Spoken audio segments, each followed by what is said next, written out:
सूत्र की हम बात करेंगे कि भृगु ऋषि ने क्या कहा शुक्राचार्य से 7वें सूत्र के बारे में। छठा सूत्र आपको पता था, जिसने नहीं देखा है प्लेलिस्ट में देख सकते हैं। भृगु संहिता की मंगल के बारे में बताया था कि मंगल जहां बैठा है वहां से 10th भाव में 10th घर जो भी होगा उसके क्रिया को, उसके कर्तृत्व को एक्टिवेट डीएक्टिवेट करेगा। तो 7वां जो रूल है, 7वां सूत्र है, वो भी मंगल से ही और इसी एज 27 साल की एज के लिए ही जुड़ा हुआ है। तो बहुत ध्यान से मेरी बातों को समझिएगा, सुनिएगा, क्योंकि यहाँ पे आप थोड़े से कंफ्यूज हो सकते हैं। मैं कोशिश करूंगा चीज़ों को बहुत ही धीरे से और आसानी से बताऊं। तो आपने यह देखना है कि जो 7वां सूत्र था उसके बारे में क्या कहा भृगु जी ने कि मंगल देव जिस घर पर बैठे हैं और जिस डिग्री से बैठे हुए हैं, मंगल जिस घर में बैठे हुए हैं और जितनी डिग्री से बैठे हुए हैं वो डिग्री आपने नोट कर लेनी है।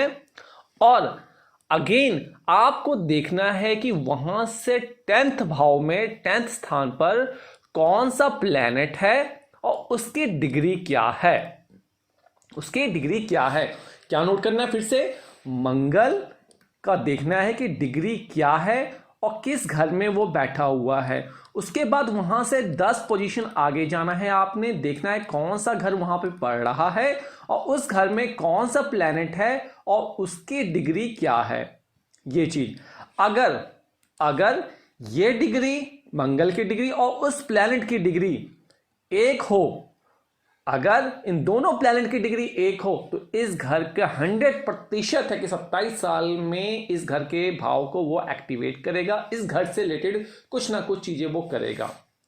अगर ये डिग्री इक्वल ना हो और इस घर में कोई प्लैनेट ना प्रेजेंट हो तो आपने चेक करना है कि मंगल जो है वो किसकी कक्षा में बैठा हुआ है। जिस घर में मंगल बैठा हुआ है इस घर में वो किसकी कक्षा में बैठा हुआ है। कक्षा में बता दूं, अब कई लोग बोलेंगे भाई हमें कक्षा नहीं पता है और मैंने अभी समझाया भी नहीं है, परंतु आप अभी आसानी से समझिए कि किसी भी घर में आप जा रहे हैं, कुंडली का कोई भी घर है, ये घर मान लीजिए आपकी कुंडली का 10वां घर है, इसी तरह से कोई भी घर हो सकता है 1 से लेकर, तो ये घर हिस्सों में डिवाइड होते हैं। इस तरीके से इस हिस्सों में डिवाइड होते हैं और घर का जो संचालन होता है कि सबसे ऊपर जो आता है आपका शनिदेव का कक्षा होती है, शनिदेव के बाद बृहस्पति की होती है, मंगल की होती है, फिर सूर्य की होती है, शुक्र की होती है, बुध की होती है, चंद्रमा की होती है और आपके असेंडेंट की होती है। इस प्रकार कक्षा का रोल आता है। तो अब मैं एग्जाम्पल यहां पे समझाऊंगा। मान लीजिए मंगल आपकी कुंडली में कोई भी लग्न है, आपके 10वें भाव में बैठा हुआ है। यहां से याद कीजिए कि 2वां दशा स्थान कौन सा है, 7वां, 8वां, 9वां, 10वां स्थान ये हुआ। तो यहां से चलकर 10वां पोजीशन ये होती है 10th घर ये हुआ आपका। और 10th भाव किसका होता है, जीवन साथी का, काम का, वासना का, विवाह का, दैनिक व्यवसाय का, मृत्यु का, जनेंद्रियों का, इच्छा शक्ति जिसे कहते हैं, आपकी इंद्राणी, साझेदारी का, पार्टनरशिप का, प्रत्यक्ष शत्रु जो होते हैं आपके, उसका भाव होता है। तो आपने छठे रूल के हिसाब से देखा जी भैया आपका मंगल जो है 27 साल में यहाँ पे एक्टिवेट होगा, कहीं ना कहीं 10वें भाव को एक्टिवेट 10वें स्थान को एक्टिवेट करेगा। अगर अच्छा है तो अच्छे फल देगा, खराब है तो उसमें उतार चढ़ाव लाएगा। और अगर मंगल का अब 7वां रूल ये क्या कहता है, भाई मंगल यहां बैठे हैं, डेफिनेटली छठा रूल अप्लाई हुआ, लेकिन अब यहां पे आपको डिग्री देख लेनी है। तो मान लीजिए मंगल की डिग्री जो है इस घर में 19 डिग्री कुछ अंश पे बैठा हुआ है, 19 डिग्री 28 अंश पे मंगल जो है इस घर में बैठा हुआ है। डेफिनेटली मैंने बताया है ये घर जो होगा कक्षाओं में डिवाइड होगा, इसको भी सारे घर कक्षा में डिवाइड होते हैं। अगर जो एस्ट्रोलॉजी जानते हैं उनको ये पता होगा, इस तरह से कक्षाओं में डिसाइड होता है।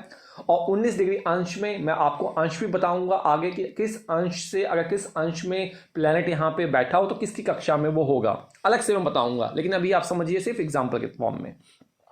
तो मंगल यहाँ पे 19 डिग्री 28 अंश पर बैठा हुआ है। तो मंगल से 7वीं दृष्टि 10वें भाव में मान लीजिए यहाँ पे बुध देव बैठे हुए हों, यहाँ पे बुध देव, इस घर में बुध देव बैठे हों और बुध देव की भी जो डिग्री है वो 19.28 डिग्री है। तो इस केस में देखिए इसकी भी यही डिग्री है, बुध की भी यही डिग्री है, प्लैनेट यहाँ पे मिल गया है और कहीं ना कहीं मंगल यहाँ पे दिग्बली होता है, अच्छे फल देता है, केंद्र का भाव है, तो कहीं ना कहीं ये मैरिज करवाएगा, कामुकता आएगी, वासना यहाँ पे आएगी, जीवन साथी जिंदगी में आएगा ही आएगा। जब ऐसे इंसान 27 साल की एज में होंगे, दशा अंतदशा कुछ भी हो कोई मतलब नहीं करता, लेकिन 27 साल में कुछ ना कुछ एक्टिवेशन यहाँ पे जरूर होता ही होता है।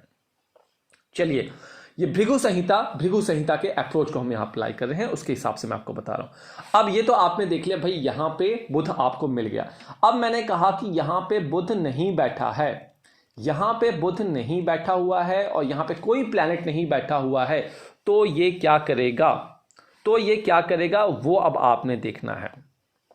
तो आपने देखना है, यहाँ पे कोई प्लैनेट नहीं बैठा, लेकिन मंगल यहाँ पे 19 डिग्री 28 अंश पे बैठा है और 19 डिग्री 28 अंश जो होता है वो कहीं ना कहीं जो कक्षा होती है वो आपकी आती है बुध की, क्योंकि बुध की जो कक्षा होती है वो 18 डिग्री से स्टार्ट होती है और 21 डिग्री 30 अंश तक चलती है। तो 19 डिग्री कहीं ना कहीं मैं आपको पुनः बताता हूँ, आप जल्दबाजी मत कीजिएगा, मैं डेफिनेटली इसी सीरीज में बताऊंगा कक्षाएं क्या होती हैं आसानी से। तो मंगल इस कक्षा में है, तो मंगल किसकी कक्षा में आया? बुध की कक्षा में आया। अब आपने देखना है कि आपकी कुंडली में कौन सा लग्न है। मान लीजिए, अब यहां पे थोड़ा सा बारीकी, मैंने कहा था वीडियो को ध्यान से सुनेंगे समझ में आएगा।